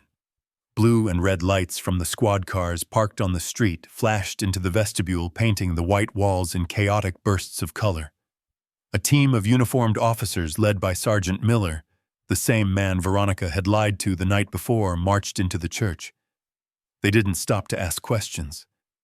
They had the warrant I had filed that morning. They had the evidence Lucas had sent to the district attorney an hour ago. Sergeant Miller walked straight to Veronica. He pulled her up from the floor by her arm. She was limp, her expensive silver dress dragging on the ground. "Veronica Caldwell, you are under arrest for conspiracy to commit murder, fraud, and violations of the Illinois Marriage Act," he recited. Veronica looked at him, her mascara running down her face in black rivulets. "Harrison," she whispered, looking at me with dead eyes. "I am your wife." "You were never my wife," I said, looking down at her from the altar. "You were just a bad investment." They dragged her away. She didn't fight. She just stared at me as she was led down the aisle, the same aisle she had walked down triumphantly 20 minutes ago. Brandon was hauled up next, spitting curses at me, his face red with exertion. "I hope you die alone, old man," he screamed as they shoved him toward the exit. "I hope you rot." I watched them go. I watched the doors close behind them, swallowing the monsters back into the darkness. The church was silent again, save for the sound of Emily's weeping. The guests were stunned, paralyzed in their seats. They had come for a wedding. They had witnessed an exorcism. I put the microphone down on the altar. My legs felt heavy. The adrenaline was fading, leaving behind a deep, aching exhaustion. I walked down the steps. I didn't look at the guests. I didn't care about their gossip or their shock. I walked straight to the pile of white tulle on the floor where my daughter lay. I knelt down. I didn't say a word. I just wrapped my arms around her. She stiffened for a moment, then melted into me, burying her face in my chest, sobbing so hard her whole body shook. "It is over, baby," I whispered into her hair. "It is over. They are gone." She gripped my lapels, holding on as if I were the only solid thing left in the universe. And in that moment I was. The money was gone. The reputation was tarnished. The illusion of the perfect family was shattered. But the cancer was cut out. We were bleeding, yes, but we were alive. And for the first time in 15 years, the air in the church felt clean. The fluorescent lights of the precinct interrogation room hummed with a low headache-inducing frequency. I sat on a metal chair that was bolted to the floor, my hands resting on the cold steel table. Across from me sat Detective Miller and a federal agent from the FBI's Financial Crimes Division. The air smelled of stale coffee and justice. It had been 4 hours since the chaos at the church. 4 hours since I watched my wife and her son being dragged away in handcuffs. You would think I would be exhausted, but I wasn't. I was fueled by a strange, cold clarity. I slid a thick manila envelope across the table. It landed with a heavy thud. "This is the rest of it," I said, my voice steady. The federal agent opened the envelope. Inside were the financial records from Veronica's tenure as a consultant for a shell company in the Cayman Islands 5 years ago. It was the leverage I had held in reserve, the fail-safe I hadn't needed until now. "She didn't just try to defraud me," I explained. "She has been laundering money for an offshore gambling syndicate since 2019. The wedding was just her retirement plan. She wanted to cash out my estate and disappear before the SEC caught up with her." The agent looked through the papers, his eyebrows raising with every page. "Mr. Caldwell, this is a RICO case," he said, looking up at me. "With the attempted murder charges, the marriage fraud, and now this. They are looking at 20 years minimum. Likely life." I nodded. I felt no joy. I felt no vindication. I just felt the satisfaction of a job completed, like pouring the final foundation of a building that would never fall. "Do whatever you have to do," I said. "Just make sure they never come near my daughter again." I walked out of the station into the cool night air. The media circus had already begun, cameras flashing like lightning storms at the bottom of the steps. I ignored them. I got into my car where Lucas was waiting. He didn't say anything. He just started the engine and drove us home. The weeks that followed were the hardest of my life. The adrenaline of the battle faded, leaving behind a silence that was deafening. The estate, once bustling with wedding planners and florists, was now a tomb. We took down the white tent in the backyard. The flowers wilted and were thrown away. The grand piano Veronica had ordered was returned. Every trace of her existence was packed into cardboard boxes and shipped to a storage unit paid for by her defense attorney. Emily took it the hardest. She didn't leave her room for a month. I would sit outside her door, listening to the silence, terrifying thoughts racing through my mind. I had saved her life, yes. I had saved her from a man who wanted to kill her. But I had also destroyed her innocence. I had shown her that the world was a dark, predatory place, and that the people she loved were capable of unspeakable evil. I brought her trays of food that she barely touched. I tried to talk to her, but she couldn't look at me without crying. She felt stupid. She felt used. She blamed herself for not seeing the signs, for letting a monster into her bed and into her heart. One rainy Tuesday in November, I was sitting in the library staring at the fire. The house felt too big, too empty. I was technically a poor man now. The asset transfer to the charitable trust was complete. I had my annuity enough to live comfortably, but the empire was gone. I didn't miss it, not for a second. But I missed my family. Lucas walked in. He was wearing a flannel shirt and jeans, looking more relaxed than I had ever seen him. He was staying in the guest house, running the foundation from a laptop in the kitchen. "She is downstairs," he said quietly. I looked up. Emily Lucas nodded. "She is in the kitchen. She is making tea." I got up and walked to the kitchen. Emily was standing by the stove, waiting for the kettle to boil. She looked thin, pale, and tired. She was wearing an oversized sweater that swallowed her frame. When she saw me, she stiffened. I stopped in the doorway. "Hey, kiddo," I said softly. She didn't turn around. She just gripped the handle of the kettle. "I am sorry," she whispered. The words hit me like a physical blow. "You are sorry?" I asked, walking over to her. "Emily, look at me." She turned. Her eyes were red-rimmed. "I brought him here," she sobbed. "I defended him. I told you that you were just a bitter old man. I let him touch me." I pulled her into my arms. She collapsed against me, weeping into my chest. "No," I said fiercely, stroking her hair. "You didn't know. You have a good heart, Emily. You see the best in people. That is not a weakness. That is a gift. They exploited that gift. That is on them, not you, never you." Lucas joined us. He didn't say anything. He just put his hand on Emily's back and the other on my shoulder. We stood there in the kitchen, three broken people holding each other up. It took 6 months for the fog to truly lift. The legal proceedings were brutal but swift. The DNA evidence was irrefutable. The video recording was damning. Veronica took a plea deal to avoid the death penalty for conspiracy, accepting 30 years in a federal penitentiary without parole. Brandon, true to his cowardly nature, turned on his mother, immediately trying to cut a deal, but the judge wasn't interested. He got 25 years. The last time I saw them was at the sentencing hearing. Veronica looked at me with hatred, but Brandon just looked empty. He realized too late that he was never the player. He was just the pawn. Life at the estate changed. We fired the formal staff. We didn't need them anymore. We cleaned the house ourselves. We cooked our own meals. The pretense of aristocracy was gone. One evening in early spring, the three of us sat down for dinner. It wasn't in the formal dining room with the mahogany table and the silver candelabras.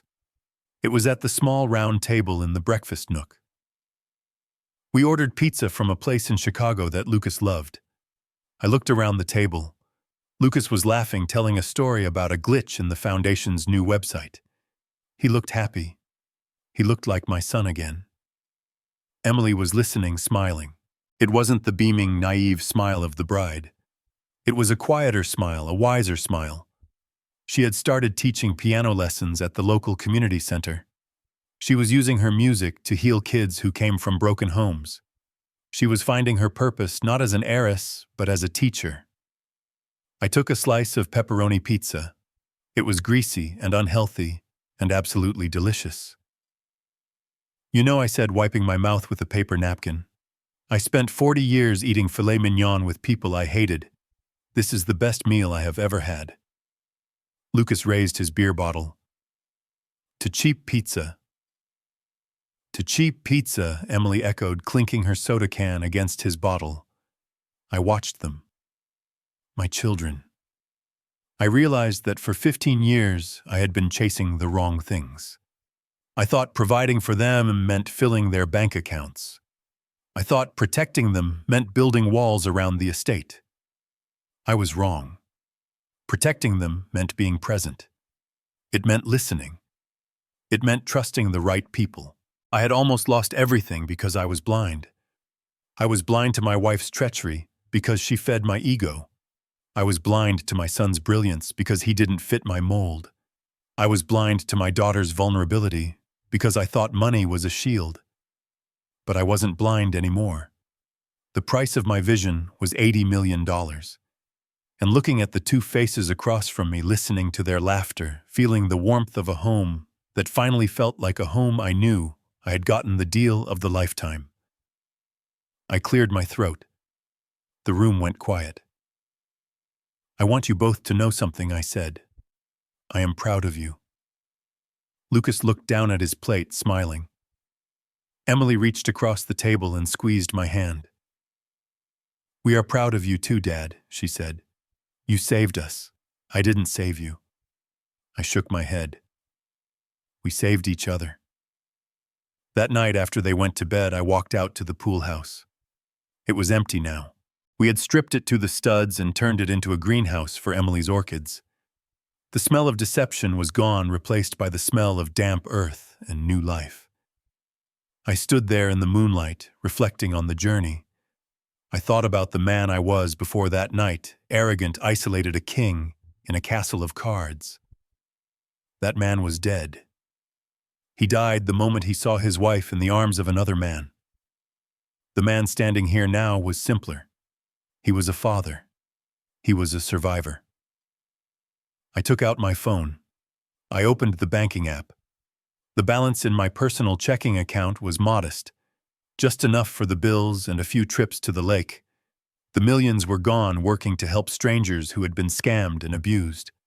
I smiled. I had never felt richer. I lost a wife who never loved me. My daughter lost a fiancé who wanted to kill her. My son lost an inheritance he never wanted. But we found something that most people search for their whole lives and never find. We found the truth. We found loyalty. And we found each other. And that price, that steep, painful, astronomical price, was completely worth it.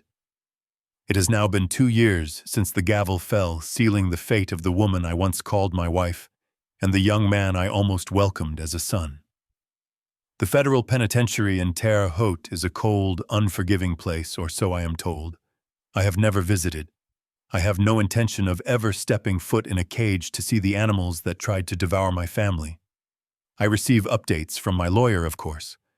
Veronica is appealing her sentence, claiming ineffective counsel, claiming coercion, claiming insanity. It does not matter. The evidence Lucas gathered is ironclad. She will rot in that cell until she is 75 years old. As for Brandon, or Jason as he is legally known now, he has adapted to prison life the only way a parasite knows how. He trades favors, snitches on other inmates, and tries to survive. He sends letters to Emily sometimes. Lucas burns them before she ever sees the handwriting. The Emily trust, the $40 million that was the catalyst for this entire nightmare, is gone. Well, not gone, but repurposed. We converted it into the foundation of the charitable Remainder Trust. It now funds legal defense for elderly victims of financial abuse and provides therapy for survivors of domestic manipulation. Lucas runs the cybersecurity wing, helping families secure their assets against the kind of digital espionage Veronica used on me. He is brilliant at it. He is no longer the black sheep of the family. He is the shield that protects it. I watch him work sometimes, his fingers flying across the keyboard, and I regret every year I wasted thinking he wasn't enough. He is more than enough. He is the man I should have been at his age. Emily has changed the most. The trauma of that day in the church didn't vanish overnight. For months, she couldn't look at a wedding dress without shaking. She couldn't trust a man to hold the door open for her without flinching. But she is a Caldwell. We are built of tougher stuff than people give us credit for. She went back to school, not for business or law to please me, but for music therapy. She uses her piano to help nonverbal children communicate. She makes a fraction of what she would have made with her trust fund, but she earns every cent of it. Last Sunday, she brought a young man to dinner. His name is Mark. He is a high school science teacher. He drives a 10-year-old Honda. He was terrified to meet me not because I am rich, but because he knows what happened the last time a suitor entered this house. I shook his hand. It was rough, honest. He looked me in the eye. That is all I ask for now. We still live in the estate in Lake Forest, but the atmosphere is different. The silence that used to oppress me is gone, replaced by the sounds of a living, breathing home. We don't have caterers anymore. We cook. I have learned that I actually enjoy chopping vegetables. It gives me time to think. Lucas brings his laptop to the kitchen island. Emily plays jazz on the piano in the living room. It is chaotic, it is messy, and it is perfect. The neighbors still whisper, of course. In their eyes, I am the eccentric old man who burned down his own fortune. They don't understand that I didn't burn it down. I bought my freedom with it. I still have the recording on my phone. The one from the pool house. I don't listen to it anymore, but I keep it. It is a reminder. A reminder that the people closest to you can be the ones holding the knife. It is a reminder to trust my gut. My intuition screamed at me that night by the pool, and for a moment I almost ignored it. I almost went back to bed.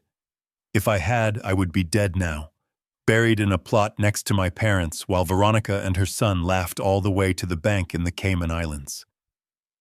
So if you take anything away from my story, let it be this. Listen to the small voice in the back of your head. The one that says something isn't right. The one that notices the glance that lasts a second too long. The tone of voice that doesn't match the words. The coincidence that feels too convenient. Do not silence that voice to keep the peace. Peace built on lies is not peace. It is a waiting game before the war. And when the war comes, and it will come, do not be afraid to burn the bridges that lead to your enemies, even if those bridges are made of gold. My name is Harrison Caldwell. I am 76 years old now. I drive my own car. I mow my own lawn. I hug my children every time they walk through the door. And every night before I go to sleep, when I check the locks on the doors. Not because I am afraid, but because I am vigilant. I survived the monsters in my own house. And I intend to enjoy the peace I fought so hard to win. Thank you for listening to my story. It wasn't easy to tell, but the truth rarely is. If you have ever felt that instinct, that gut feeling that something was wrong in your own life, tell me in the comments. Don't ignore it. Share your story. You might save someone else from making the mistake of trusting the wrong person. And please hit that like button and subscribe. It helps us reach more people who need to hear that it is never too late to take back control of your life. Until next time, stay safe, stay sharp, and never apologize for protecting what is yours.